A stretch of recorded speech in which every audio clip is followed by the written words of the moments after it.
你们好哈，这是今天的2张牌，每一张牌后面都有5张塔罗，每一张牌我们都会仔细的去做解说。如果你要看久一点，记得按下暂停。那如果选好了，我们就开始喽。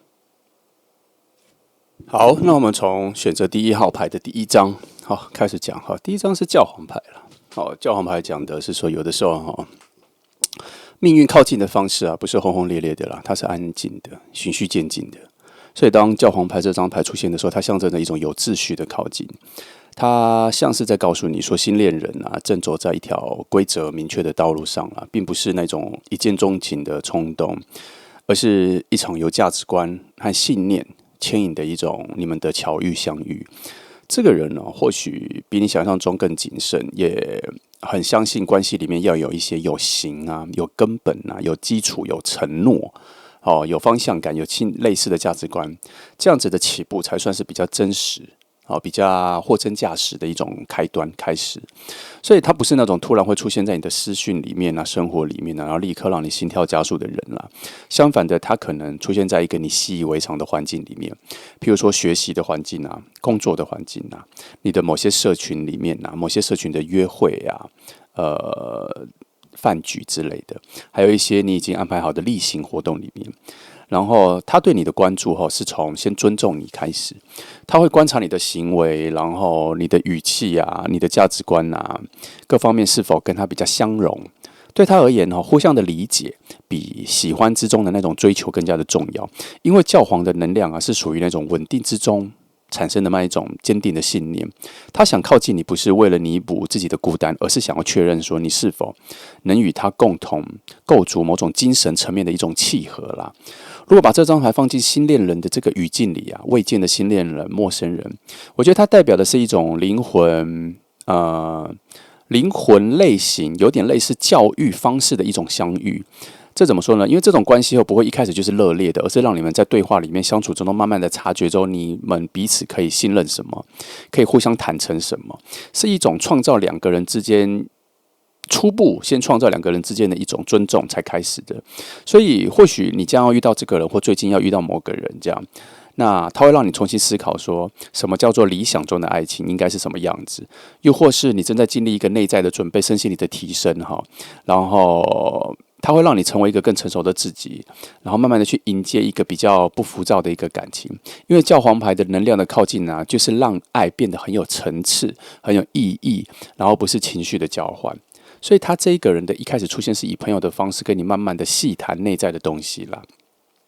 所以教皇牌的土能量啊，其实还带了一些风能量的智慧它其实有一些些微的，因为它本来金牛土能量的稳定有在，可它风能量的智慧也随之而来，所以就表示说你跟新恋人在慢慢的靠近过程中，或者初步认识的时候，你们会开始思考怎么开始，什么叫做好好的开始，然后再慢慢的延伸到现实之中要怎么生活。你们的对话可能会一开始就很有深度，可是他会偏向于严肃，但是每一句话都会让人彼此慢慢的靠近。例如说，他可能会问你说一些有关信仰啊、人生的选择或者责任或是未来的方向的问题了。我觉得这都不是询问，而是一种我觉得这个应该怎么说？我觉得它是一种确认啊。我们确认什么？确认你跟他彼此是否能够在未来走到同样的道路上了。所以他需要先知道，然后你是否能够跟他在未来一起承担、共同学习、共同成长。他比较在乎这个，所以他可能会先以一个朋友的方式，先在你旁边游移、游荡、观察、确定。然后在行动的层面上面，教皇牌它其实不是非常冷漠的啦，它只是非常谨慎。虽然这两种东西会感觉混在一起，可是它是偏谨慎的。它可能会用一种很间接性的方式靠近你，比如说帮助你啊、指导你啊、给予你帮忙，或是给予你意见，或是在你困惑或是需要帮忙的时候，他会伸出手来。这些的行为，他会把它融入在非常平常的日常里面。可是它有一些温度，如果你够敏感，你应该会感觉出来。因为教皇牌它不会直接开口说我喜欢你，他会用一种我相信你、我支持你的方式来表达然后其实他是一步一步的在靠近，因为这份靠近是建立在他对你、你对他的信任开始。所以对你而言呢，这段能量可能会有点慢，你可能会开始怀疑说，这个人他到底有没有在靠近我？但这张牌其实要你知道说，这份靠近后不是从表面上发生的，而是从内在的相处的结构之中而生成的啦。所以宇宙正在安排一个你将要认识的一开始初步的朋友关系是稳定的，然后共同信念的这样子的人的出现。好，所以你可以注意开始看一下你认识的新的朋友里面有没有人有创造这个概念里。那这个人正通过某种互相认可的一种有仪式感的方式来接近你啦。或许他正在学着跨出自己的框架，从你身上学会这个，但是他也希望你们两个一起跨出新的框架来创造新的关系，然后两个人也同时学习用更温柔柔软的方式来去面对彼此。其实他也想学，但他希望你跟你同步啊。那我觉得在数字的象征里面呢，教皇牌的5代表某种转换跟学习啦，因为它不是4的那一种和谐，它其实有一个突出的单数的5，它其实有一种突破，有种转换。这意味着这个新恋人在靠近你的过程之中，他其实会经历自己内在的某些变化，就是说他遇到你的时候，发现自己有一些的改变。他之前的某种封锁的自己、封闭的自己啦，可是在对你出现的时候，对爱情的某种困惑，他好像需要找到某些解答。他以前认为的爱情的价值，在你出现之后，有一些新的问题、新的提问出现，所以他会开始愿意去学习，愿意重新相信爱，愿意从跟你的相处里面去体会一下新的爱情的感觉，跟他不太熟悉的不同种类的爱情的感觉是什么？所以在慢慢的在这相处里面，虽然在达成一些信任跟认可之中，其实其中还有一些浪漫也会慢慢的随之而来啦。只是他内在是带着一个想要去创造一个理想世界、理想的爱的愿景出发，然后他会很沉稳的去想要理解你的心，因为他的慢慢的靠近是一种理性的温和的然后但他慢慢的一步一步的确定你是最重要的人，他只要在乎的人的话，他就绝对不会离开的。所以当教皇牌出现的时候，其实宇宙在告诉你说，这段靠近其实是一种很神圣的，然后去极度务实的方式展开，然后不要被他的冷漠或是有一点多数的沉默而误解，他其实不想靠近你，只是他的火花不是这样子去创造的，他其实是要慢慢的对你敞开心房，然后经过了很多的沟通产生的信任，然后去了解你产生的理解，然后慢慢的创造你们两个的共同信念跟确定之后，他就会在这份安静里面，慢慢的跟你坦诚他的真诚跟他的真正的对你的爱，他会慢慢的清晰的展现出来。所以这个关系是从朋友慢慢的往前走，节奏很慢，但是你要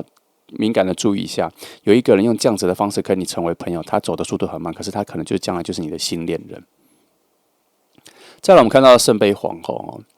我觉得圣杯皇后出现的时候，整个能量就开始变得比较柔软有深沉啦。我觉得他不是一个主动会开口告诉你说他很爱你的人，然后是以一种倾听的方式，这跟前面的金牛座所代表的教皇牌其实很像了。他会用一种静静的倾听，然后用直觉感受这个世界那在新恋人向你靠近的这个语境里面，我们有没有设下这个题目嘛？所以我们要套到圣杯皇后来讲的话，其实对方目前应该就在你附近，然后正在被你的气场所吸引，但是他靠近你的方式，除了前面的教皇牌的谨慎之外，其实更重要的是圣杯皇后里面的细腻，然后他这份细腻会让你难以察觉他在靠近你。他是用一种情绪的频率在摸索你的距离，所以他其实常会非常观察你的每天的情绪上下起伏，然后他会听看你的情绪，然后再观察你的反应，再确定他要不要去打扰，再确定这个时候去跟你互动好不好。其实他在你周边生活的边缘一直在环绕，他不是远在天边的一个陌生人，只是他还没有完全走入你的日常。他很像你时常会看到的一个人，很像你生活附近的一种很温馨温暖的一种水汽在你看不到的地方会流动，有可能有互动，有可能还完全没有互动，可是他已经在你附近环绕了。他不是跟踪狂这种啦他其实是在默默的关心你，所以你每天的情绪的上下起伏，他可能都有感觉到，只是他可能以他的角色，他可能觉得他不知道怎么切入到进去所以他有可能是你生活固定时间会遇到的人，只是你们可能还没有真正的联系到。所以呢，我觉得他在努力的感受到你的一些情绪的变化，感觉到你的情绪变化里面的细腻，还有你的心可能会有一些涟漪他不需要知道你所有的故事，他只要一直观察你的表情，跟听你跟其他人互动的一些说话的方式，他可以理解你内心深处的一个温度，因为这是圣杯皇后的能量啦。所以这样的靠近，他并不会主动追求，而是一种内在的能量的共鸣。如果你够敏感，你已经会发现说，如果你们有眼神的交汇的话，你会发现说，这个人可能是能理解你的人。因为圣杯皇后的极致象征是，她能够有高度的包容，然后高度的直觉理解你，用直觉就可以理解你还有，其实你们内部灵魂其实有一些情感的连接，只是还没有把它摊开来讲，还没有认识到。慢慢的，你就会发现说，其实你们有很多内在灵魂的一些共识啦。所以你可能会发现一件事情很特别，就是你的情绪变得比较敏锐，然后对爱的渴望不只是浪漫，而是想要一种被理解、被看到的一种渴望、渴求。这不是巧合，因为宇宙正透过圣杯皇后的能量，召唤一个跟你相似的灵魂就在你附近。这个人正在用内在的灵魂，正在回应你的情感的频率。他可能正在学习如何走出这一个，他跟你一样，也是独处单身的一个状况，也有一个自己的保护层。所以他现在看到你之后，他有在想说要不要去走出这一个保护层啦。所以他现在也在努力的让自己好像有一些勇气，能够找到机会去靠近你。所以你们的能量现在是重叠的，所以你的这个情绪的变化你要注意一下。那么，如果在现实面上，我们讲到如果要不要互动或各方面的话，我觉得圣杯皇后讲的是一种很温柔的注视你，很温柔的偷看所以他可能会默默的关注你很多的社交软体上面的各种互动、对话、留言这样。然后他可能会注意一下你怎么去留言给别人，然后你的发文的内容，他会看得比其他人更仔细。只是他不会明显的表达出他对你的喜欢，但他会记得你说的很多的小事，在你认识之后，他会跟你再做确定，你会知道说他其实观察你非常多了。然后在某些方面，你跟他可能会在梦境里出现模糊的形象，可是很难确定是彼此。所以在你的思绪里面，你要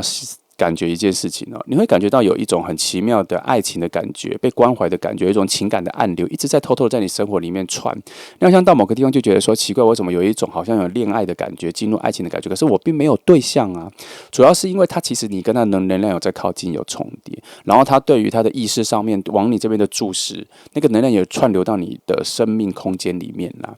所以他还没靠近，是因为他需要确认自己会不会被误会，然后他的靠近会不会对你产生压力。其实他现在还是非常小心翼翼的，所以这张牌其实要提醒你这位皇后其实在提醒你说，新恋人的靠近是一种心理层面的灵魂的流动，它不是要靠依赖着某种事件性的发生。所以当你开始对自己温柔，这边重点要来了，当你开始对自己温柔，对世界开始柔软，你这份散发出来的对世界的安全感，对方会感觉到，他就有可能会吸引到他的一些他可能不受控的主动。因为这个不受控的主动奠定在他发现你有一种安全感，他觉得他不会打扰你，他不会在错的情绪里面去跟你互动，那个安全感会散发出来，所以他会吸引到他发现说，这个时候我好像可以对你表达真实的感情，所以他会被你的平静吸引，然后会被你的对周遭的人的一种感受力上面的敏锐吸引。所以他之于他，你很像他的一面镜子，然后会让他看到自己其实内心也有一种跟你雷同的相同的温柔。所以他靠近你的动力是来自于什么？你们的那一种空气中灵魂中的一种情绪价值的给予，虽然没有真正的互动，可是那种信赖感已经在空气中就串流出来了。那么风水火土的4个能量来说了，圣杯皇后的那个水它是非常纯粹的。它是因为经过已经成熟之后淬炼出来的纯粹，它跟圣杯侍者的纯粹不太一样，所以这代表说它的水能量的流动完全不会失去某种情感之中的深度的层次。这个水不会急，它会顺着地形然后前进，最终它会流到彼此的心里。这意味着说，你跟这位新恋人的关系正在潜意识、灵魂意识的层面已经慢慢的编织起来。所以其实你们在梦境里面应该有互相遇见，但是可能在梦里就是一个陌生人，可是他就已经是在梦里在演练了啦。所以这些都可能是他靠近的征兆。如果你最近梦到很多关于有点类似小小的爱情的甜蜜的两小无猜的梦境的时候，其实这就是你们的能量的已经有所连接，他就真的在你附近，他已经在找一个时机点在找到最好的情绪的时候，给你一个物理上的具体的靠近。那皇后牌这边其实它本质上的水能量也带来一种滋养啦，也有一种情感的诞生。所以当这股能量流进爱情的时候，代表说这段关系其实有在被孕育。虽然它不是有一种逻辑，你可以去推进说它到底什么时候出来，可是你可能会没意识到说你跟他有非常强烈的共感。可是这个共感并不是在一个你已经确定是谁的共感，而是你就像我们刚刚前面讲的那个爱情的感受力有出来，我没有对象，可是为什么一种活在有爱的感觉里面？这就是这个新恋人跟你两个人慢慢靠近，你们两个能量在互相吸引，有某种共鸣产生的一个状况了。所以圣杯皇后在提醒你不要因为我们今天看到的这个就刻意的去在你任何的媒体网络上、社群上面，或是动作上面，因为我们这边说破了，所以你就开始在发出讯息，就是说赶快来找我的，不需要，你还是需要去保持一个非常平静的水面，就算风刮来了，水面上也没有涟漪的一个状况。因为什么？你要散发的是你本质上最真实的光芒。你现在你觉得你多好，就这样子就好了，因为你现在的好已经被他看到了哈。最重要的是，你越来越喜欢自己，越来越诚实面对、接受、接住自己最原始的样貌的时候，那种内在的柔软会成为另外一种他眼里的光，会吸引他过来。这个光是你看不到的，可是对方看得到，所以你只要保持真实你的自己就可以了。然后你感受自己，感受这个世界的爱，感受你周遭的爱，饱满的爱，他就会把它变成一个桥梁，让对方发现那个我们刚刚前面讲的安全感，慢慢的走来。所以说，这个系列人的靠近是一种灵魂上的靠近，跟前面的交往也有点不同，所以它不会制造冲突，可是它慢慢的从理解跟温柔还产生共鸣之后，会找到一个最好的时机靠近你然后我们再看到战车牌因为我们这5张牌讲的是完全不同的5种征兆，然后你可以把它当成是独立的，所以如果有一些关联的话，那就表示这5张牌是集中在某一种概念，如果没有就没有，就是5种征兆了那再来到战车牌的时候，我觉得这张牌出现在爱情的脉络里面的时候，它很像是一种推进的力量，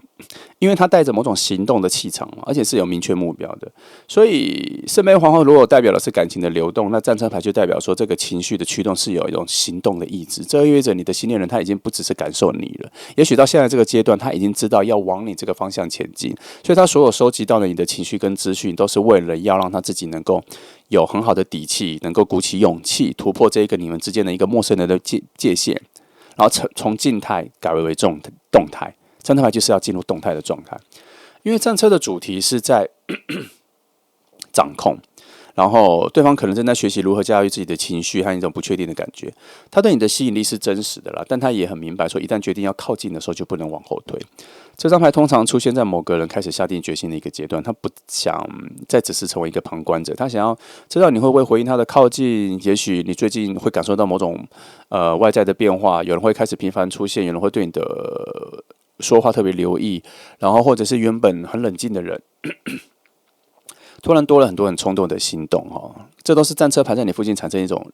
流动，它不一定只是影响这个心念，然后影响你周边的很多的人，会从以静制动的方式去改变，静转换成动的方向去改变，所以这个战车牌的能量出现，它会影响这个新恋人产生某种新的动态了。所以战车牌，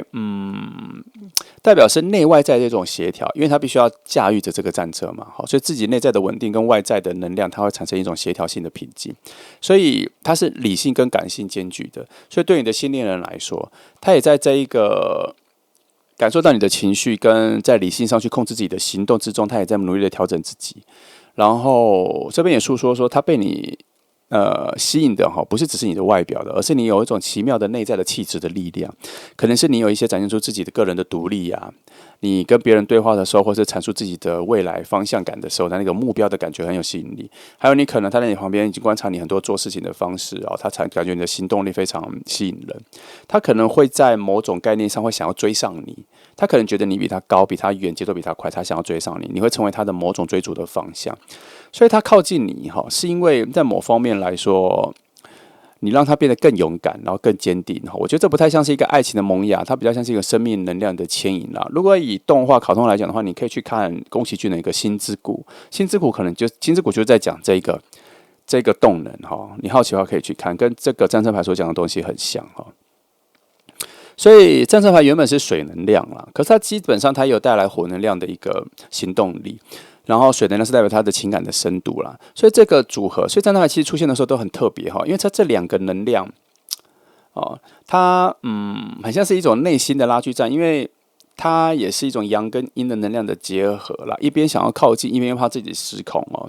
所以他现在有可能已经很努力的再去想，或是已经有准备好某不错的一个靠近你的机会点，然后是有计划的，在最好的时间点靠近，他不想要乱冲进去了他会观察很多的时机，然后调整自己的步伐，所以这个人其实有在为了出现在你面前，有在慢慢的铺路，所以现实中他可能会表现出某些小迹象了，就是说他可能有开始跟你对话了，只是你完全不在意然后他可能会在你需要帮助的时候有出现，可是你也没有很在意，可能就觉得就是朋友或什么这样。可是我们的主要题目是设定在陌生人嘛，可是战车牌有点突破到陌生人的一个状况，他可能已经在你附近有跟你一些微的互动了。那有点遗憾的是，他这份靠近都是带着有目的性的，就像我们刚刚前面讲的，他就是有计划性的。但我们要把它变成是一种善意的啦，哈，因为他怕打扰你啦，他怕不适合啦，所以他观察非常多，他希望让你感觉到是非常完满的、舒服的、稳定的，慢慢的靠近。所以会一些讯息的对话、一些小帮忙啊，一些这些啦，这都是他靠近的一些证据。可是要知道哦，他足够聪明有智慧，他不会让你发现这是爱的表达。但是我们现在把它说破了，你可能整理出来你会知道是谁啊。所以战争牌在提醒你啦，这段靠近的能量非常有方向性，意味着他如果还没有很明确的动作的话，表示他觉得还准备的不够好，有方向，可是他觉得动作不够好。那宇宙仍然用战车牌在推他去直接面对你，就是不要准备这么多了。可是战车牌的本质本来就是我们刚刚讲的前面的冲突嘛，想前进想突破，可是又觉得不能够没有完整的计划这样所以他现在可能会有所停滞，可是心里又很不想要自己停滞，要往前冲。那你再等他一下现在有可能在准备浮现在你面前的那个准备期啦所以我觉得战车牌出现的时候，答案其实很清晰啦，它其实有慢慢的靠近，而且节奏是越来越快，越来越精准。然后你要做的事情是，你可能不要散发出一种我现在不需要爱，我自己一个人独自生活就好了这个能量。这个能量原本是不错的，在这边好像就不行，因为战车牌的能量在告诉他说，他必须要看到前方的路是畅通的，他才敢走进来。虽然他的水能量已经流进去了，可是在他的火能量，他觉得他必须要畅通，他不想要去突破或是撞破或是打扰你什么。所以你的个人的散发就是我迎接任何宇宙安排的最好的爱给我，用这样子的能量去迎接新恋人的靠近就对了再来，我们看到的是权杖骑士我觉得权杖骑士出现的时候，整个气氛就开始有一些热度热感。因为这张牌是一个突如而来的火焰，这张牌跟战车牌的行动有点不一样，你可以把它分开来独立看看看你觉得你比较期待的是什么，或者你感受到的是什么。权杖其实讲的是一种冲动，然后是一种渴望，还有一种行动的开始。我觉得它代表的是一个人的内心有一种冒险的心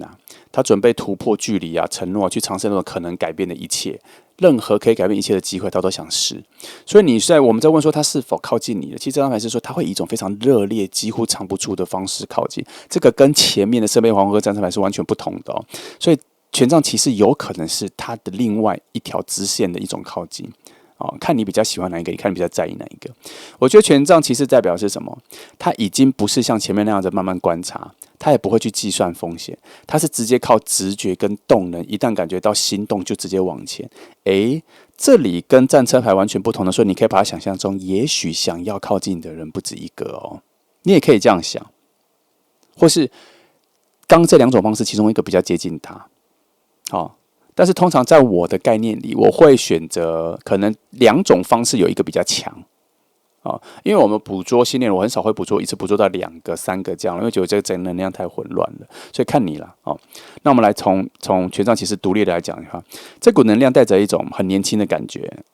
不是年龄上的，而是他的直觉比较年轻，他会为感觉而行动的一种勇气，比一些成年的或是成熟的人在更多。这样的他可能在生活里面会突然出现，然后出现的很鲜明。他可能是一个你刚认识不久，然后却一开始见面就非常热络的人。他可能是一个常常主动跟你联系、开玩笑、传很多讯息、传很多迷因给你、影片给你的人。他甚至会用很夸张的方式去吸引你的注意。只是这个人有一个小弱点，他不太能讲出甜言蜜语，他可能这个方面比较弱，但是他每一个动作跟表达都在告诉你说，我很想一直努力的靠近你。所以在权杖骑士的这个火能量的展现上面，这个爱情的火能量是带着一种热情，有一种创造力，有点冲动。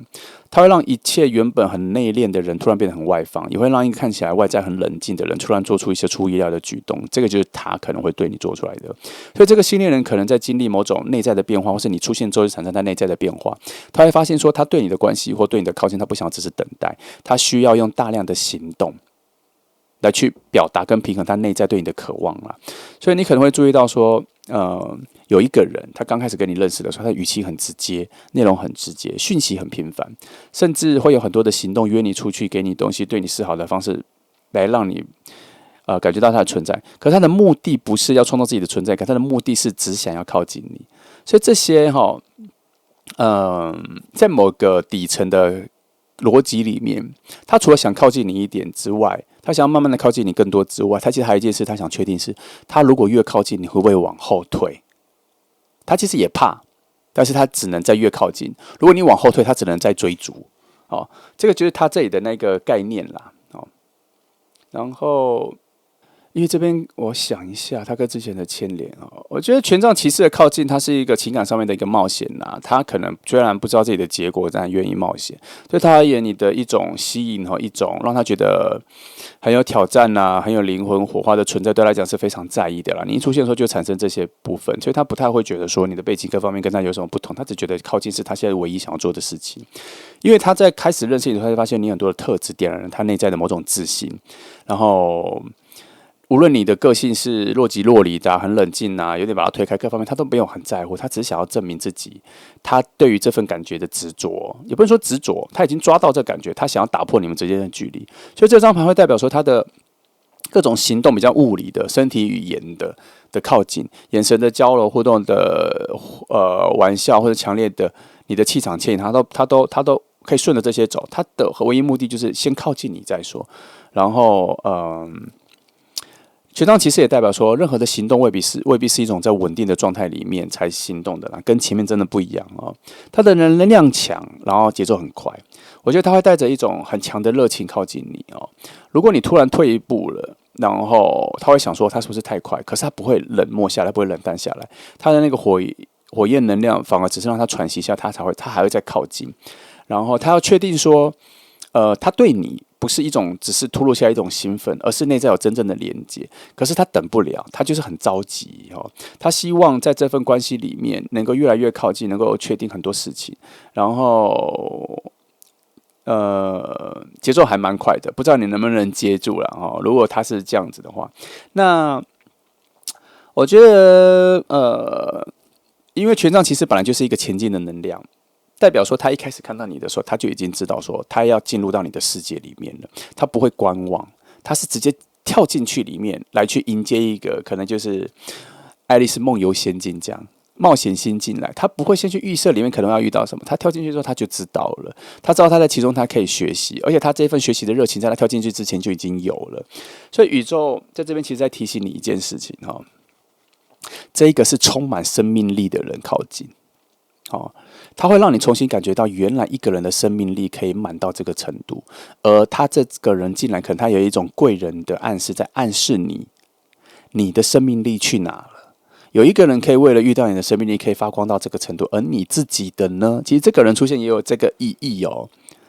不能只看他一种表面上的一种冲动，内外在的急速的冲动往你这边来，他其实内在有一种能量上的提示。你要开始想象说，你跟他相处的时候，这份生命力能带领你往什么样子的新境界去，而不是他只是来追逐你他追逐你之后，到两个关系变更稳定的时候，有可能你会被他带着去探险，去挑战新世界的各种东西，最后有可能是你会迷住他的这种全新的生命力，而你没有的生命力有可能是这样。只是这个开端比较像是莽撞的、冲动的，他直接破门而出进入你的生活里，可能不是你所期待的那一种方式。可是慢慢的后面有一种很诚恳、很真实的生命力会出现。你后面发现的时候，你要想想你接得住吗？还是你要跟随再来到第5张牌月亮牌的逆位了。我觉得当月亮牌逆位出现的时候，这个世界的雾气就慢慢的清晰起来了。这个讯息比较像是说真相要浮现，然后你跟新恋人之间的能量也会从一种模糊，然后进入到比较能够具体的靠近我觉得月亮牌正位都代表一些梦跟潜意识，还有一些不确定嘛。但是在逆位的时候，它代表说这个迷雾散去了，然后你曾经怀疑过的内在的各种的直觉，可是它都会具体的呈现，显化出一种具体的东西。其实宇宙是在提醒你说有个人真的在向你靠近，只是之前你看不清楚他的样子。所以我们跳过权杖骑士这张牌之前的其他牌，都在讲一个东西跟这张牌比较符合。权杖骑士可能比较突出于这5张牌，其他4张牌其实都在讲一件事情是，这个人一直在你周边，可是你好像一直都没有注意到他。那月亮牌逆位告诉你说，你差不多要看出来了。那如果权杖骑士那一张牌是那一个人的另外一个比较能量比较弱，但是还是仍然在的话，那就表示说，这个人的靠近最近要突破这些迷雾，他要依赖着或是随着这个火能量要直接出现在你面前了，可能是他最后一个步骤了，也有可能哦，因为他可能想清楚了，各方面观察你的情绪，各方面都在观察出来了，所以月亮牌的逆位就出来了。所以这张牌的出现，往往是在讲说一种情感的真实具体显化，所以你的心会开始分辨，然后真正跟你有连结的人到底是谁。因为月亮牌的逆位会让一切东西从迷雾神秘变成诚实具体，包括什么？你自己的渴望也要具体呈现。过去你所不确定的东西，它也要确定了。你不确定自己是否准备好进入一个新的关系，现在也要确定了。它也许会带着一种旧的感情的影子，会让你害怕重复所受伤。但现在这种内在的雾气要消散了，你开始能够分辨出你对过去的那一种创伤或是挫折里面的恐惧，跟迎接未来真实的爱的差别在哪里。然后你慢慢的会让这个新恋人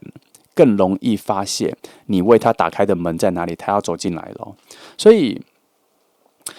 月亮牌的逆位其实在讲说，这份关系要从暗的地方变到明的地方了啦，暗处黑暗的地方变到光明的地方了。然后他可能会慢慢的出现在你的生活里面，或是他要让他出现的频率变高，让你发现他的存在感。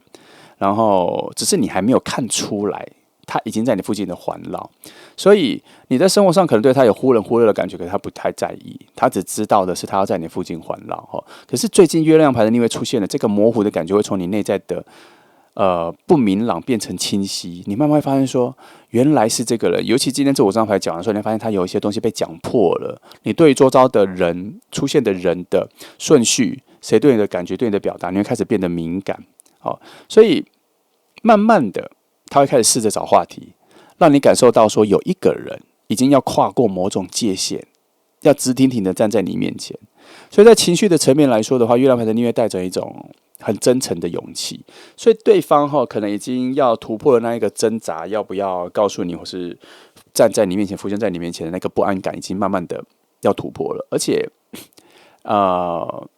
在月亮牌本来还没逆位前的时候，他其实也有在担心会被拒绝，或是他怕误会了你所散发出来的讯息，他怕他太快出来的时候会陷入那种没有结局的一种表达，或是被拒绝的表达这样。可是他现在变成逆位的时候，这些恐惧都被放下了，然后他也发现说，这份爱情不需要想得那么复杂，他可以直接一点。所以这个时候有可能权杖骑士的能量就跑出来了，于是他会开始相信自己的感觉，他会相信自己已经在你身边环绕这么久了，他对你的喜欢跟观察应该是可以给你表达的。所以让牌的逆位在告诉你说，差不多时间要到了，某种关系的觉醒也要开始出现了。而在他的心里面，他已经慢慢在走出这种想要走出或是破除这种你们关系上的模糊，他想要去创造一个更清晰的关系。他不会害怕你的拒绝，但他想要知道一个答案。他不知道走到这里，因为月亮牌的逆位其实是在讲说，他已经差不多放下对于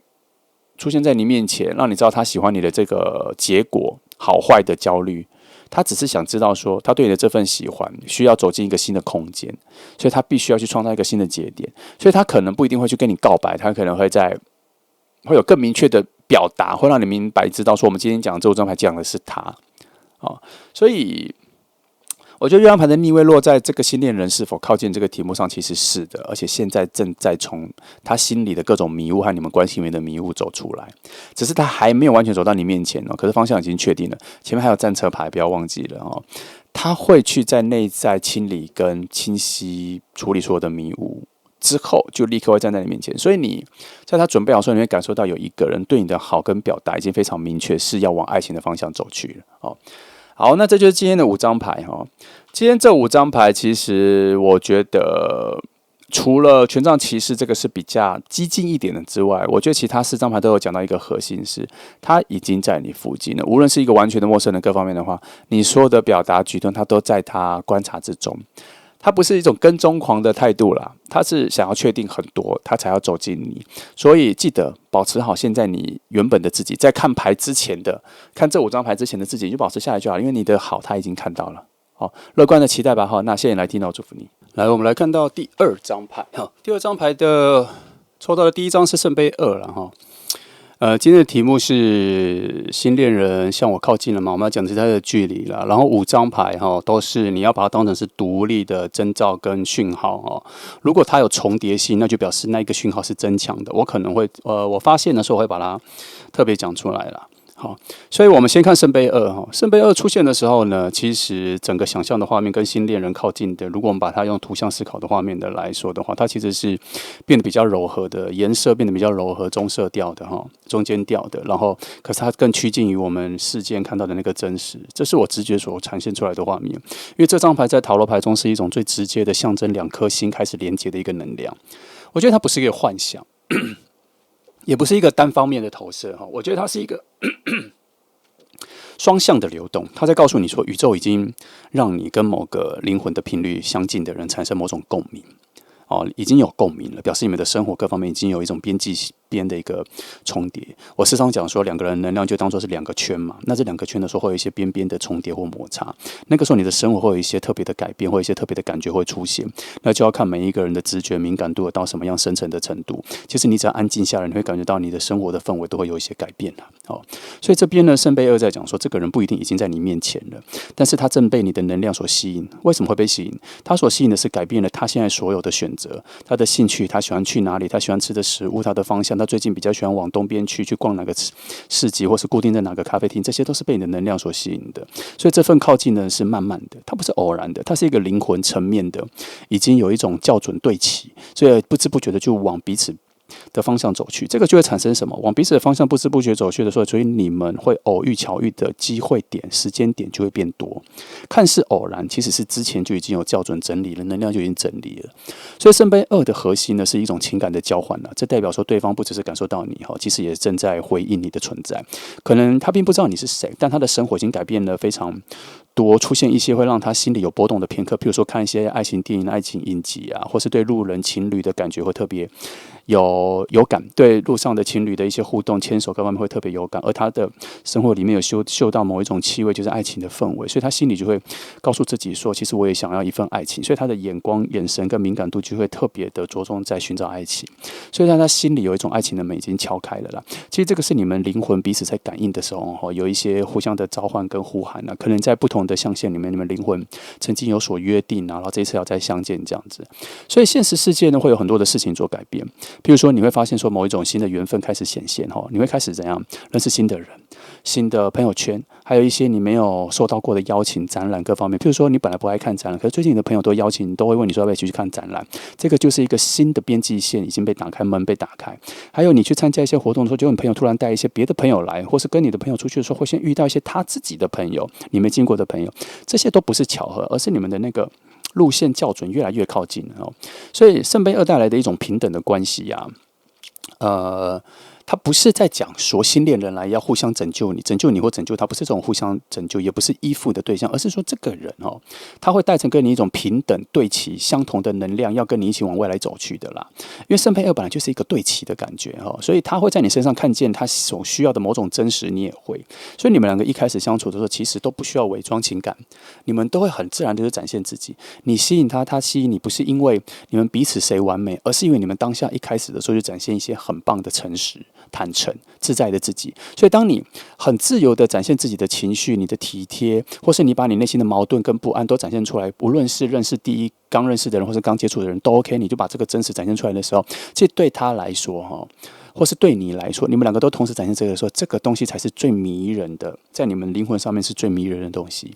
所以圣杯二带来的那个水的共鸣跟流动，意味着说这段感情靠近一开始就是以情感为起点，不是理性的，它也不是一个特别的事件，它靠近你啦，绝对不是因为命运安排了某个场合，而是你们的频率对齐的时候，就听到彼此的声音，视野看到彼此，所以你们一开始遇到的时候，其实就要知道是你们两个人能量已经非常完整了，然后在内在已经互相响应。所以，当你内在平静，他也会平静；当你内在渴望爱，他也会渴望爱。所以，相反的，他如果最近非常渴望爱情的话，你内在会开始对一些爱情的东西会开始感到敏感。所以你现在生活上有一些内在的东西的有所改变你都要把它象征，或是把它想成是说，你跟他能量越来越近了。那些些微的改变，就是因为是他那边传来的他的能量的讯息了。所以，我觉得这个靠近其实它有一种互相学习的一种直觉，那种改变会在你们内心改变，就是说你突然会想要去学什么、靠近什么、去接触什么、阅读什么、跟他们对什么有兴趣，就是因为他靠近了，因为你在内心的某种成长，是因为他那边也想要这样成长，或是他那边已经有的东西，哦，那或相反的，他那边缺少的东西会在你这边发现你有能量上会发现你有，他那边想要学习。所以当你们两个相互碰到的时候，遇到的时候，会发现说，你们两个近期的兴趣很相同，它还会产生一种状况，就是两个突然都想要去上一些，比如说瑜伽课，比如说攀岩，比如说健身房，比如说烹饪课这样。你们怎么会都突然想要这个时候去参加？就是因为你们的这个东西校准了。所以你们会在这种共同的兴趣里面的时候就去遇见，或是你本来就是很常去烹饪课，结果他突然感觉到，因为他的能量靠近，他突然觉得他最近要去学烹饪课，结果他去上课的时候发现你在，而你已经在那边很久了，是他是新手，然后就这样认识，这个就是能量校准。然后圣杯2在讲的，你们的靠近是这样自然在生活里面的能量的对齐啦，所以你们会开始经历相同的事情，或是最近开始有类似的新发现。好，然后你们两个遇到的时候会觉得说，哇，一切都太巧了，为什么我们会在这里遇见？然后为什么你最近也喜欢这个东西？最近遇到了什么事情，怎么都跟我很类似？其实这个就是一种实际面的显化了，显化出一种生活里面的一种真正的碰撞。可实际上是前面有很多的灵魂的呼喊啊，把你们两个拉近了，所以产生非常多的好像小巧合，好像小偶遇，不是，其实那都是能量已经偷偷的把你们拉近，有一条线把你们拉近了，所以它会变成是说，现在可能会有一点发现说，原来你们有共同朋友，或是最近突然喜欢重复出现在哪里。然后跟你朋友聊天，发现说有一些话题会重复出现。为什么？因为你那个共同朋友可能跟你讲过一次，然后跟他讲过一次，所以他搞不清楚已经讲过几次，所以他在那边又再重讲一次，他以为他是对那个人讲过，其实是对你讲过，他会话题会重复出现，有一种重叠性也会产生。所以你要注意一下，有一些重复的东西会出现。那因为圣杯2在塔罗象征某种反射。你的情绪有的时候是反射他那边的情绪，你的感觉有时候反射他那边的感觉，尤其当你们的能量越来越近的时候，这个重复性就会越来越出来了。所以我们这边要问说，他真的靠近了吗？其实圣杯2给的答案很温柔了，就是是啊，为什么要疑问？为什么要怀疑没有呢？其实有，因为它的能量它不是冲刺型的，它是灵魂在那边慢慢的走近，然后两个人就自然而然的没有发现彼此就在附近，然后等到你们两个一开始接触的时候，那个碰撞就跑出来，就会觉得说奇怪，这个人的现在的思维、想象、灵魂方向、价值观很多东西。怎么都这么像，两个聊天的语境怎么都这么像？其实那都是一种默默的安排走近，让你们两个变成很相像的时候，才会遇到彼此啦。这个就是圣杯2的能量，你可以期待一下。来，我们看到第2张牌哈，第2张牌我们看到的是太阳牌哈。我觉得太阳牌出现的时候，这个明亮的感觉就出来了哈，因为这张牌象征着很多的所谓的真实哈跟坦率都要被照亮哦，一些阴暗的东西也要被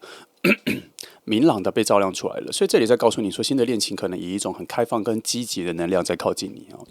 我觉得这个爱情，这个新恋人他不会在暗中暗的比较边缘的角落出现了，它是一个会让你立刻看见的、感受到的一个靠近。所以我觉得宇宙用太阳牌正在把那个人从各种阴影的角落里面推向光的位置，让你能够看清楚这个人，然后能够明确的知道谁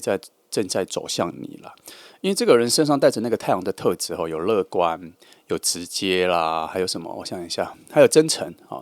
所以他有可能一开始出现的时候有一点小小的笨拙，可是让他靠近你的时候，他不会隐藏自己，他不会设计太多复杂的桥段啊、语言啊各方面，他就直爽的靠近你，他会用一种非常干净的展现自己个性的方式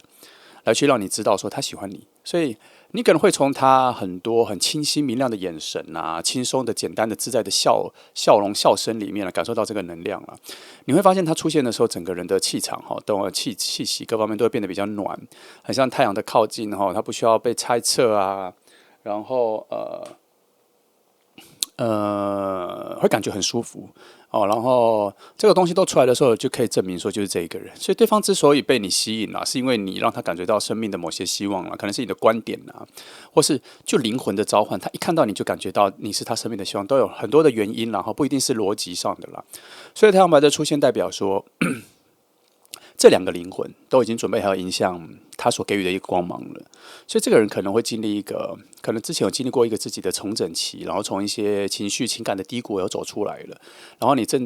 你在他的世界里，很像一个指引他的那种峡谷里面，那一种远方的那种地平线出来的那种光芒，他照样往那边走。所以这样子的感觉提醒他说，其实啊，爱啊从来没有抛弃过他啦，一定会再次的发生。所以他靠近你的时候，我觉得他不是出于一种寂寞啦，而是因为你让他重新相信，幸福还不在不远处。所以这段靠近，我觉得他没有在试探，他是用一种非常诚实的步伐往你这边走过来。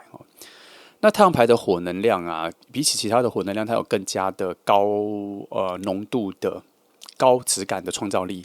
它是生命的起源的光啦，所以火能量在这边推动的力量啊，会把所有停滞的情感重新运转往前行。所以这张牌出现在爱情的问题的时候，意味着说它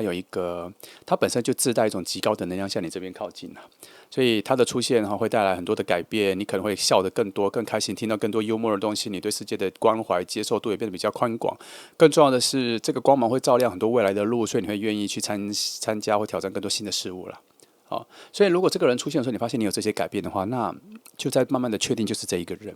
因为太阳的能量会带给人什么勇敢哦，然后会驱散什么你的自我怀疑哦，还有对人的防备。所以太阳牌一出现在这里表示这个人，如果这个人是等号于太阳牌的出现的话，其实他会让你发现说，你好像很多东西都已经准备好了，就算没准备好，你也要准备好了去迎接新的未来的下一步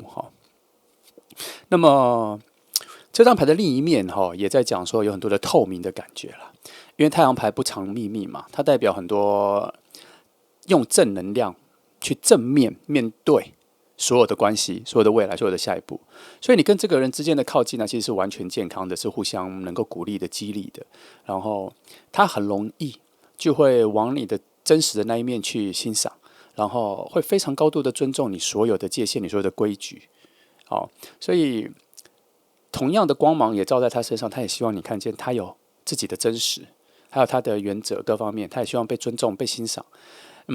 这跟完不完美没有关系啦但是他的诚恳应该是到100%的。然后他出现在你面前的时候，他不会带来很多的谜题，不会让你去猜他是什么样的人，他不会让你感觉到他有很多的神秘感。你不需要好奇他，他有很多东西就会自然的展现给你，可能还会太多，是非常开放的一个心意靠近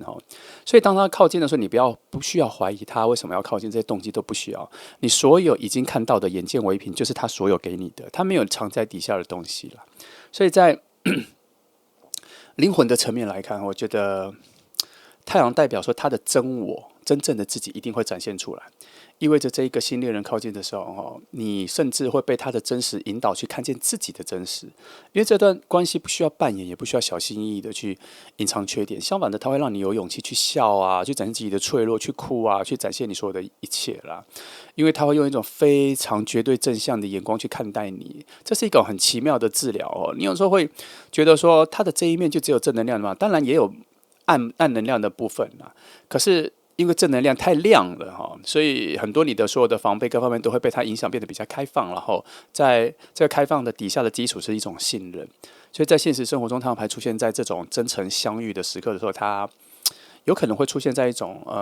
你打开心房去参加一些你没去过的活动，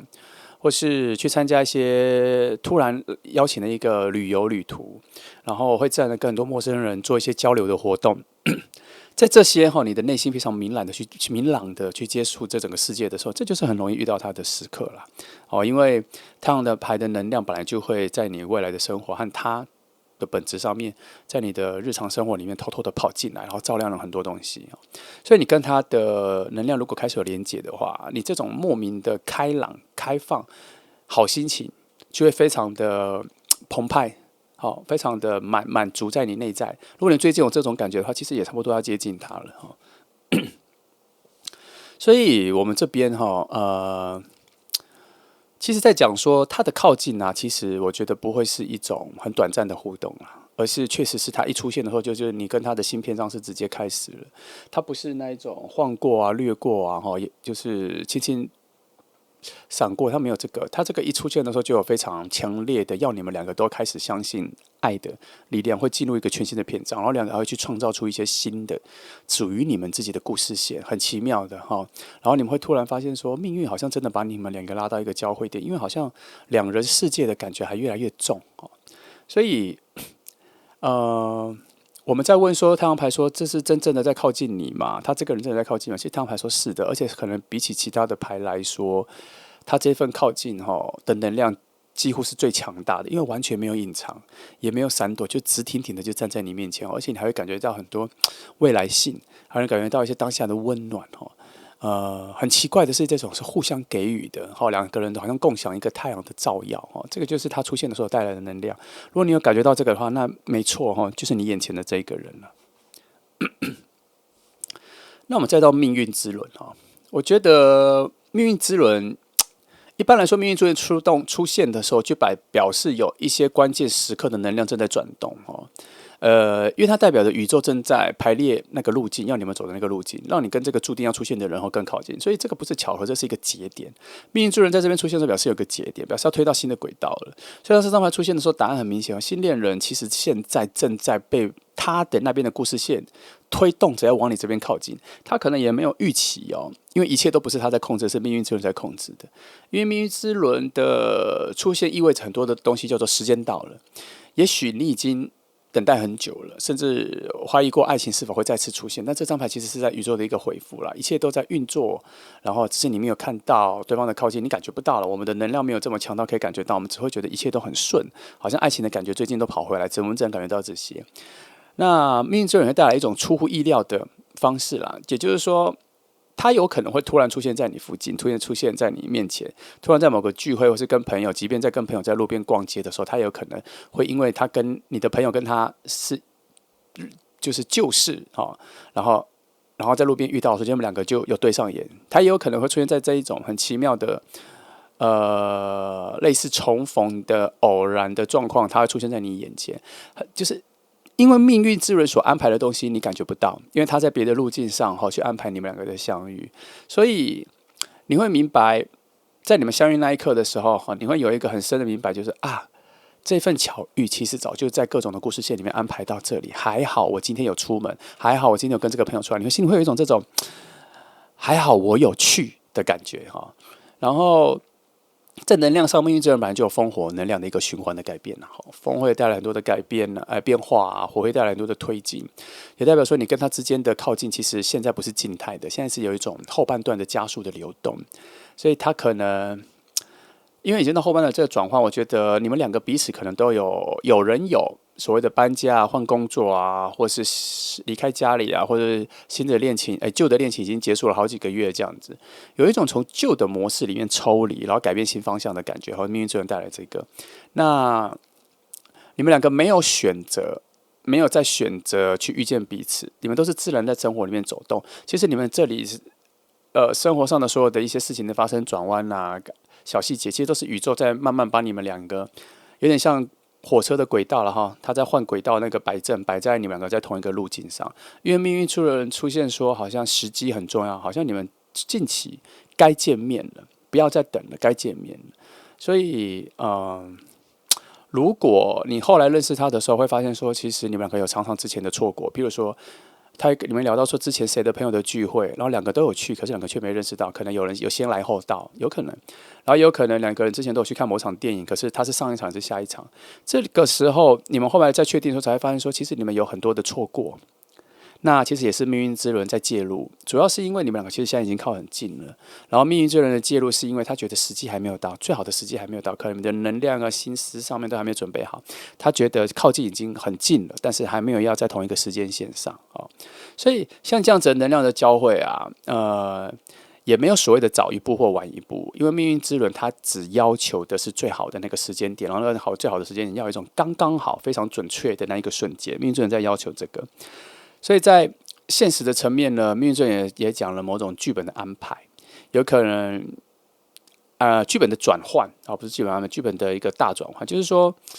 那个人的出现。以命运之轮的概念来说，就是你不需要去追逐他啦，你只要继续往你的生活往前走。他甚至有可能在最低能量的，可能就在路边的一个转角，你们两个就转弯的时候互相没注意到彼此，可能撞到了彼此，然后发现说，这个人出现了。也有可能到最低能量的时候是这样子他有到巧遇到这个范围里主要是你们的灵魂频率，以命运之轮的概念来说，其实已经有接轨了，只是。个人的准备好像还没到最好的时间点，然后命运之轮很在乎淋漓尽致的那一个出现，所以你们两个遇见的时候，他希望是淋漓尽致，最好的时间点、最好的状态、最好的位置。他在想的是这个，命运之轮在想的是这个，好，所以命运之轮的靠近，其实意味着说，你跟这一个人应该跟在其他的象限里面，灵魂在其他象限里面以前有连接过，然后有所契约，有所连接，有在分开的时候，可能有对灵魂有对彼此说，未来我们一定要再相遇，这样是灵魂的对话，你们可能没感觉到是灵魂的对话，所以这次的相遇呢，在灵魂的角度上，应该不是第一次遇到，而是展开了下一章，回归再重逢，所以这解释了为什么。当你近期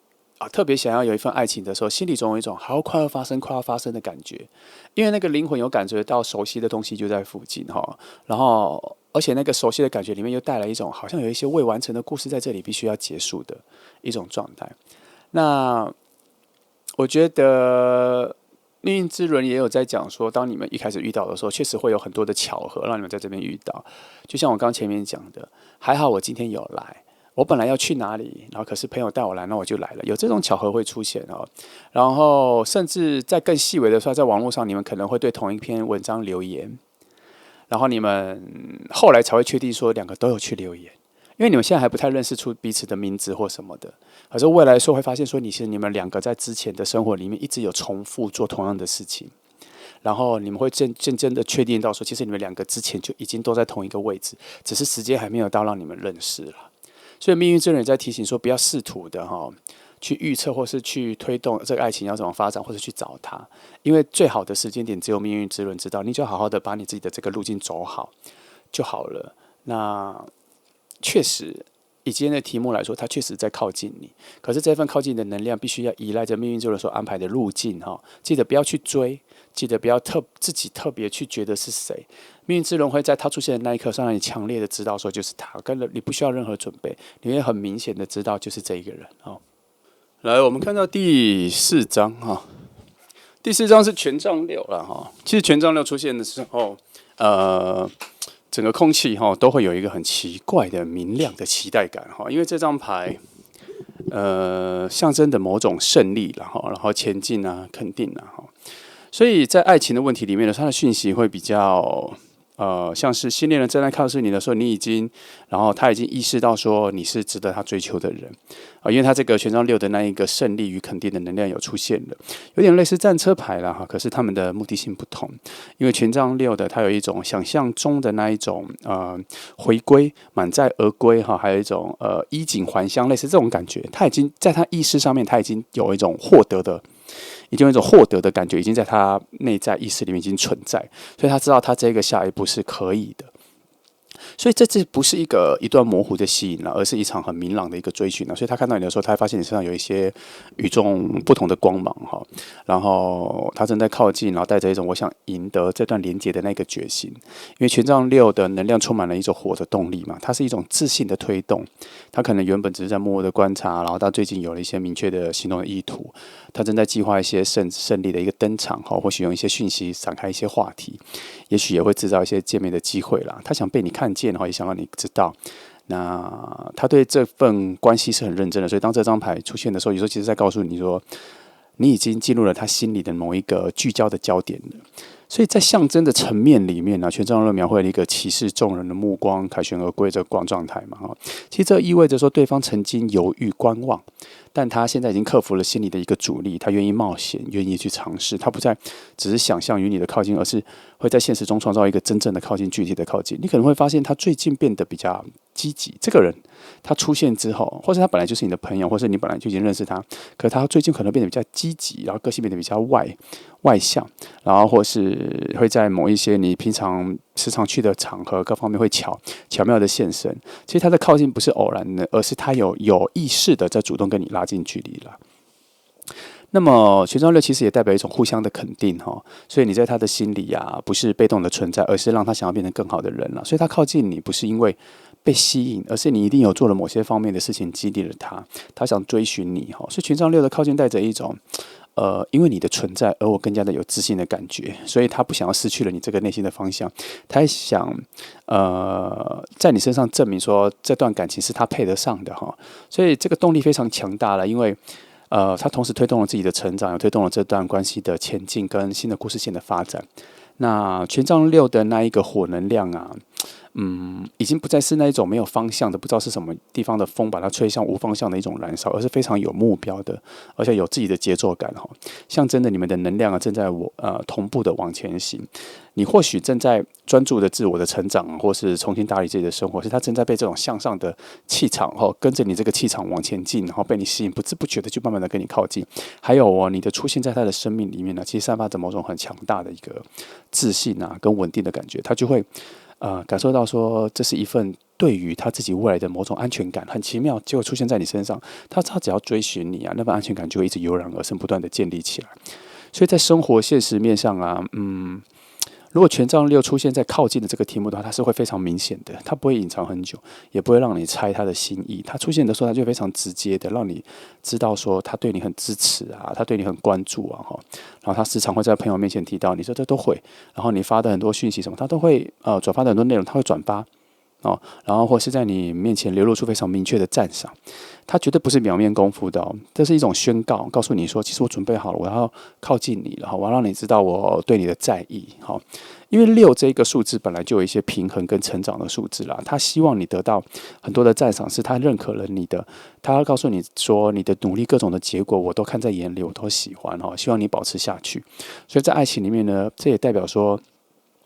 如果你内心有在等待结果的话，他希望他就是你在等待的那个结果所以这份靠近不是只是一个能量层面上的一个互动啦，它是绝对是要进入一个具体发展的一个阶段。然后你很可能会收到一些很明确的邀请他有可能，然后他可能在偶遇或是他自己知道机会去跟你相遇的契机的时候，他也会展现对你很多的关心，因为权杖六的讯号是非常清晰可见的行动啦。然后权杖六可能也在提醒你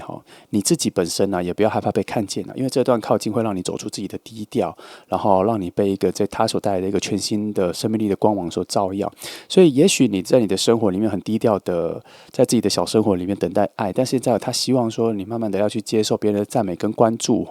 然后如果有人主动跟你赞美跟关注的时候，你要给他一个不错的回应跟交流，给出自己的真实就可以了因为那个能量已经慢慢的靠近了。所以在灵魂层面上的话，我会觉得说，这张牌其实是你们的灵魂内在应该在不同的象限里面有一个契约正在启动因为我觉得因为前面还有一些命运之轮的一些转动嘛我觉得现在刚好转动到你们两个要互相看见到彼此的位置了啦。所以在权杖六，我们回到题目说，他现在正在靠近我嘛？权杖六答案当然是很明确的事啊，而且他靠近的脚步是充满自信的，他没有躲藏于在他的梦里他绝对是站在阳光下里面，在你面前就立刻出现，带着勇气出现在你面前。所以如果你近期真的感觉到有一个人在对你展现这些能量的话请记得给他好的回应因为这可能就是接下来新恋人的靠近再来，我们再到最后一张牌来到了权杖九的逆位我觉得权杖九的逆位出现的时候，整个能量会很真实，但是它也展现了某种脆弱了。因为他这边讲的是一个人，然后正在放下自己的防备跟挣扎，所以这一个你即将遇到的这个新恋人宇宙其实在透过的讯息说，他其实早就已经注意到你了，可是他在注意到你的这个过程跟展现到你面前的这个过程其中，他有在努力的学习如何展开自己，表现自己，所以他并不像前面这么多牌，他好像自然而然的就能够展现到你面前，没有，他有经过一番的学习跟努力的改变才站到你面前的所以你的回应对他很重要那权杖九的逆位出现的时候，意味着他可能过去有受过伤啦可能有背叛啊，有误会啊，所以他变得比较保守。可是你站在他面前之后，他发现这堵墙反而阻碍了你们的距离，他不要，他不希望这个东西再阻碍在你们中间，所以你对他而言是一份新的光芒，他希望你这个光芒能够靠近他。但是也因为你这份光芒靠近他的时候，他必须要暴露伤口啦，所以他曾经有所犹豫他想要靠近你，但又怕太快，然后又展露到自己的脆弱，所以他真正展露到你面前之前，他其实有经过一个翻转，由防御的状态转为比较柔软的过程，所以你可能感觉到这个人他一开始靠近你的时候，你已经感觉到他对你的在意跟喜欢了，可是有一种前进后退前进后退的感觉，其实不是他的行为有所矛盾了，是因为他内在有在拉扯，他其实也在测试他自己是否安全啦他也在测试有没有感觉到你在理解他？因为权杖9的逆位一直在提醒他说，他这样的靠近虽然很真诚，可是也会诚实的去重新面对他自己内在对爱情失败的那个恐惧啦。所以，如果你发现有一个人这样慢慢靠近你的话，不要催促他，因为他的节奏就会比你想象中的再慢一点。可是他每次出现的时候，能展现给你都是一个很真实的自己，因为火能量很强。那权杖9本来就是火能量的一个残余的阶段，因为到9到10了嘛，所以逆位的时候，这个火光还有仍然有一些些微的闪烁了哈。也就是说，他的灵魂啊，虽然有一些伤口，可是他还是渴望跟一些新的能量做连接啦。所以表面上他跟你有一种又近又退的那种观望的感觉哈，然后小心翼翼的在慢慢的靠近你啊，然后各方面其实。不是因为他太害怕被拒绝，而是他怕说，他的诚意各方面，他希望不要那么莽撞，他希望能够更小心翼翼的。其实，在某方面，除了要给你一些最真诚的他之外，其实在某方面，他其实也是真的很害怕，不小心就伤害到自己了。所以，权杖9的逆位其实也在讲一个东西，叫做一份关系里面的信任的重建。因为他在失败的爱情之前，他学会了保护自己嘛，他不太能够轻易的敞开自己。可是当他遇到你的时候，心底就开始摇摆了。他就想说，原来还有一份爱的感觉还在心里澎湃着。所以他如果有开始跟你互动的时候，你可能有一些无意间的一句话啊，或是做一些动作，会让他心里感到非常安心哈。然后他会慢慢的发现说，其实你对他的内在的那一种恋情的渴望，其实是不带威胁的，然后也没有控制的。然后他其实是一种很能够理解到你的那种温柔，他有感觉到，所以他才想靠近，但是他又不确定说是他的幻觉还是自己准备好了，然后这都是一些保护的作用啦。所以这种能量常常以一种节奏缓慢的方式靠近哈，它正在靠近你是没有错的，但是这个节奏会比你想象中的再慢哈，这又再讲了一次。所以，其实，在情绪的层面上啊，权杖9的逆位，其实有点在提醒你说，爱情的靠近有的时候它不会以一种完美的样子出现啦。你可能会以为他忽冷忽热，或是怀疑他是不是真的对你有兴趣，但实际上他只是在学着如何不被自己的恐惧绑架哈。因为他的灵魂在说：“我是相信爱情的，但我仍然也需要一些安全感。”所以这样子的靠近呢，虽然有点慢哈，但比直接冲动的冲到爱情的热烈来说，对他来讲更加的有安全感，而且那个真实的安全感他能够掌握。因此，他其实有在努力的靠近哦，他不是很轻易的去靠近，他有在努力的靠近。然后每一次的跟你靠近的互动，其实有在疗愈他，他也很喜欢。好，所以我觉得在生活里面，现实生活里面这份靠近啊，会有一种比较缓慢的节奏啦，但其实他会试着跟你有每一次的对话都有一些很好的互动啦。然后，因为他相信说，跟你每一次在他更主动的跟你互动的时候，可以削弱他自己内在的一个恐惧啦。所以他有可能今天跟你对话之后，然后又沉默了几天，然后又再跟你对话，这样他不会那么连续。所以当他每次在出去跟你互动的时候，他其实都是有生成出一些新的勇气啦。所以权杖9的逆位其实也在提醒你哈，如果有人这样靠近的，记得不要逼他，或是要求太多，应该给他自己的空间，让他自己掌握到自己的节奏，慢慢来哈。然后对于如果有人主动跟你互动啊，然后有一些内容你觉得不是很满意的话，其实不要评断他，因为每一个人展现自己的好哈，需要一些他自己的时间。尤其权杖9这里逆位有讲哦，他有可能出现的时候展现出很多他很自在的自己啊，很乐观的自己，很不错的一点光芒的自己。可是其实他其实都有带来很多的勇气，而且在这个过程里面，他有确认过自己的安全感，他才敢主动跨越这个界限所以你的回应对他来讲很重要，不只是说是一份爱情的创造，其实也对于治疗一个人的恐惧，对治疗这个人的恐惧是很重要的一个阶段所以无论如何，我们面对任何人的靠近都要带着比较高度的善意啦只要内心有充斥的慈悲，这件事情就不会往坏的方向走。所以到这里灵魂层面上，其实这张牌讲的其实是一种疗愈的爱啦因为他这个火能量的固守状态，其实是在自我疗愈啦。所以新恋人他这次出现的时候，也许他在你面前会展现出一种很完美的姿态，可是其实他是不完美的，他是带着伤的，带着自己过去的故事的，带着重建自己内心的信心的。所以他的靠近其实也在告诉你说有的时候人的柔软的那一面脆弱的那一面不会那么快立即的展现出来。所以，我们跟任何人互动的时候，用一种比较平静的、善意的、相信爱的方式去跟人互动哦，不要有太多的要求，不要有太多的评断，好，慢慢的靠近，你也许就会在这些互动里面得到一个真正真诚的爱的靠近，因为你不知道对方用了多少的力气跟勇气才来主动跟你说话哦。所以呢，如果我们要问说，新恋人真的在靠近吗？权杖九的逆位是告诉你说是的，但是这份靠近它需要很多的勇气，然后也需要你的温柔，他才能够走到最后一步，才能够走到最靠近你的位置。他并不是懦弱跟退缩的人，只是他在之前的挫折里面，还在你身上重新学会信任，然后他会慢慢的放下他自己内心的那个防线。你会发现说，其实他从一开始第一次互动到现在，他就非常的努力往你这个方向走来，很真诚哈。好，那这就是第二张牌的所有内容哈，在这里比较复杂一点，但是火能量很强，你可以感受一下。好，那就这样，那我们一起乐观的期待吧。谢谢来听哦。